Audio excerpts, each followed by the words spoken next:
Well, hello, this is your instructor again, Russ Tompkins, and we're ready now to talk about week 5. And this is chapters 9, 10, and 11 in your textbook. And we're going to be talking about things today, such as how to organize your speech, how to, get the introduction, the body, the conclusion, the main points, how to get those organized. How do you connect the pieces together? That's called connectives. We'll talk about that today. And we'll also talk about how to create an outline so that you can use it in preparing to deliver your speech. Now, your PowerPoint speech is not due till the end of week 6, but you do have a worksheet that's going to be due on Friday. So Friday of week 5 by midnight, no later than midnight, you need to have your worksheet completed and submitted. And then I'm going to also encourage you to do a Zoom meeting with me, a personal meeting, so that you and I can go over that worksheet. I can help you with your speech. We can start having you prepare for the delivery of the speech. The actual PowerPoint part we're going to be talking about next week. So we won't be focusing on PowerPoint today, but we're going to be focusing on those 3 areas of organization, of looking at the outline for the speech, and then looking specifically at introductions and conclusions and what they need to have in them. Let's first start, though, by reviewing a little bit about where you should be on the preparation for the PowerPoint speech up to this point. Last week, in week 4, we talked about how you select a topic. We talked about the audience and how important that is in your decision making.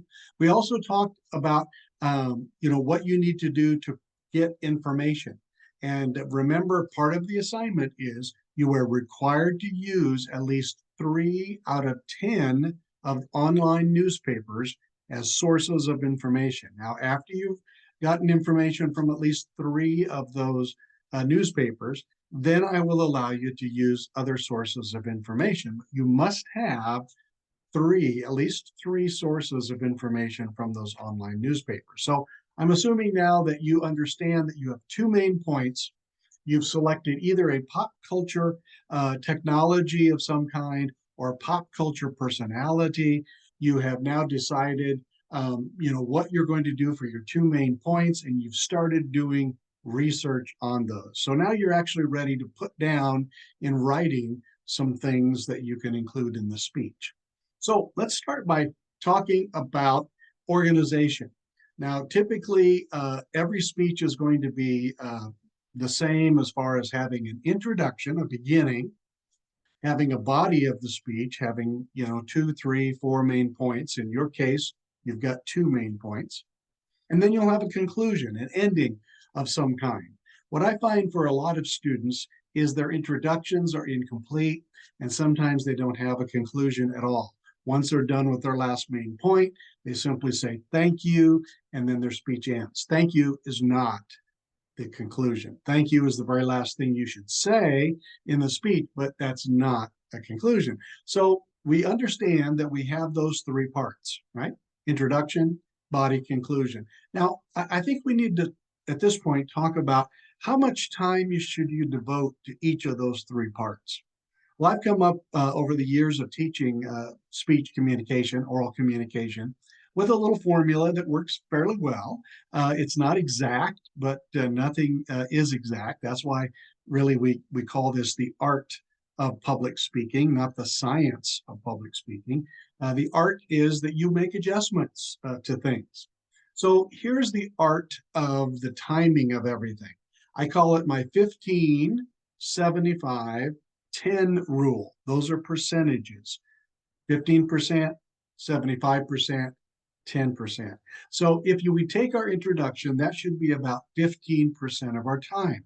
For a 4 to 6 minute presentation, which is what you're doing, your introduction should be somewhere around 45 seconds to 1 minute, not longer than that. If you find that your introduction is only 20 seconds long, you've got to add more to it. You've left something out.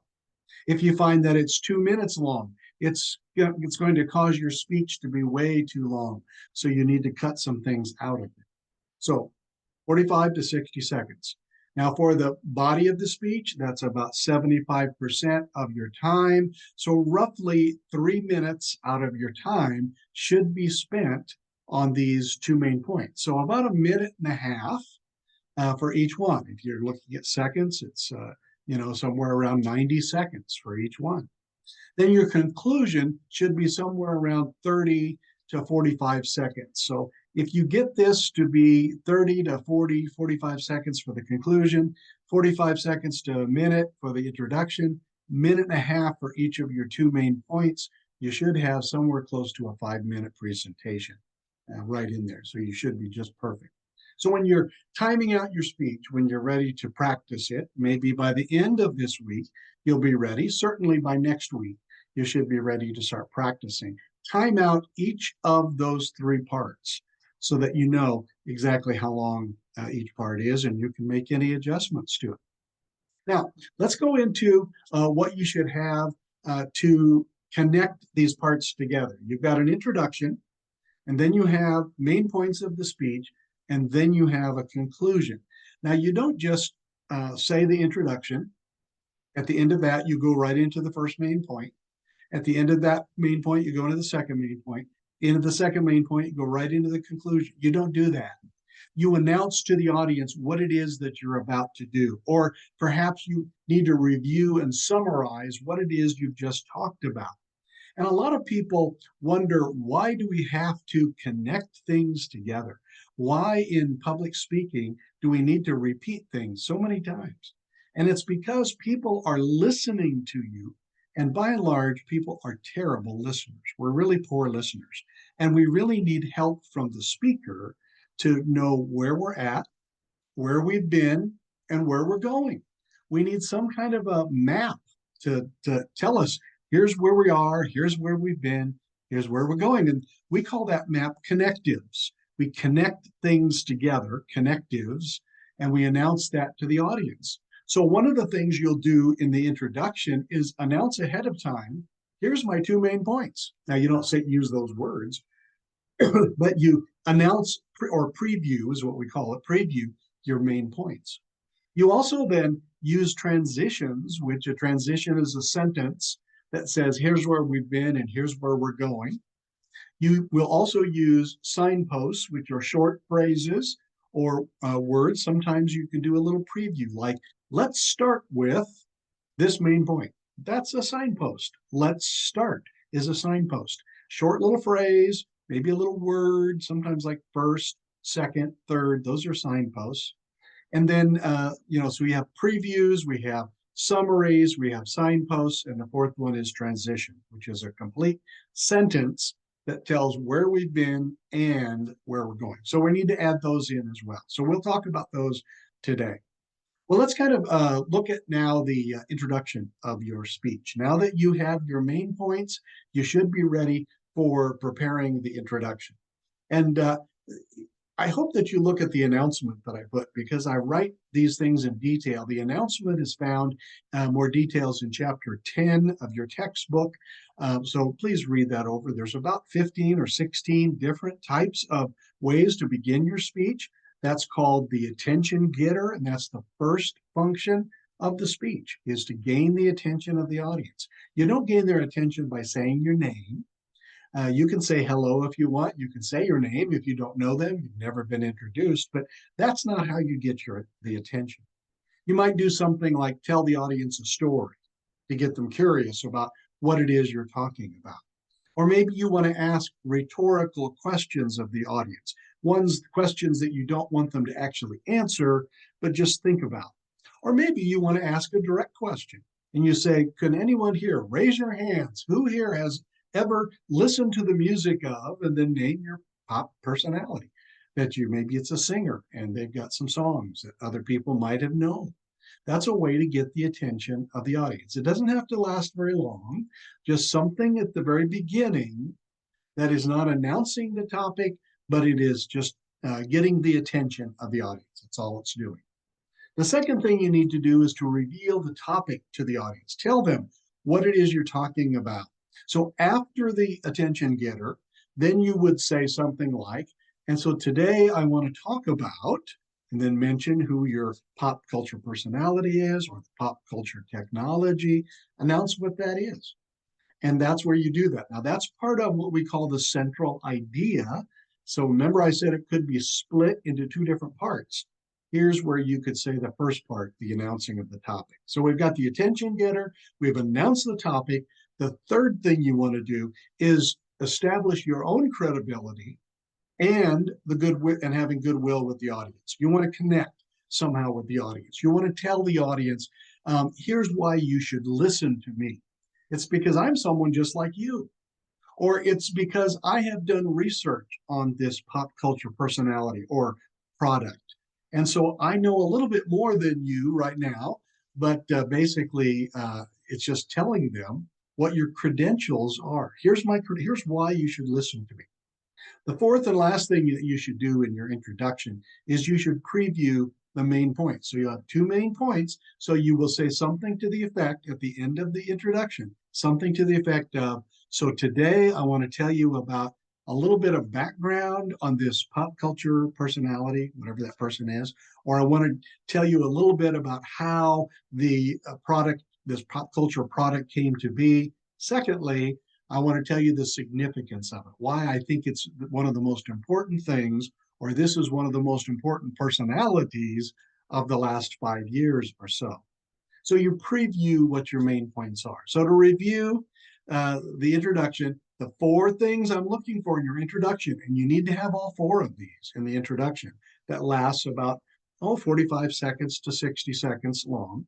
First, starting with an attention getter. Secondly, revealing what the topic is of your speech. Thirdly, establishing and telling your credibility, why the audience should listen to you, and establish some commonality, some goodwill with them. Fourth thing that you do is preview the main points of your speech. When you're done with that, you're done with the introduction, but we're not ready to go into the main points just yet. We have to transition into them. I recommend doing a signpost, just a preview of what you're doing. Let's start by letting me tell you a little background of this person, or let me tell you a little bit about how this product came to be. That might be your first main point, and you preview that. You announce ahead of time, here's what I'm going to be talking about.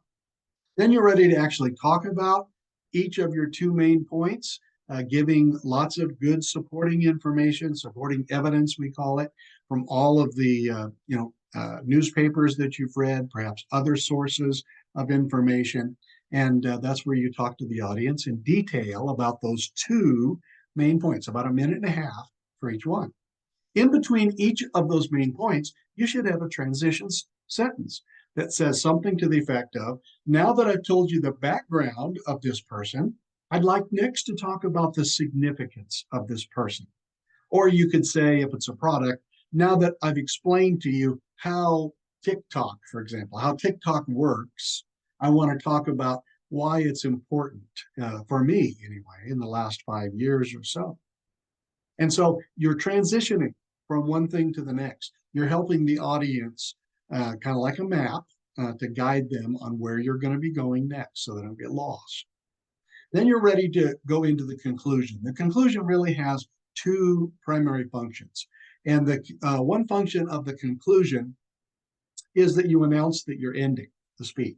So when you're done with the last main point, your second main point, then you need to give some kind of signpost that's saying that you're ready to conclude, like saying in conclusion. That's pretty simple. Or to sum up.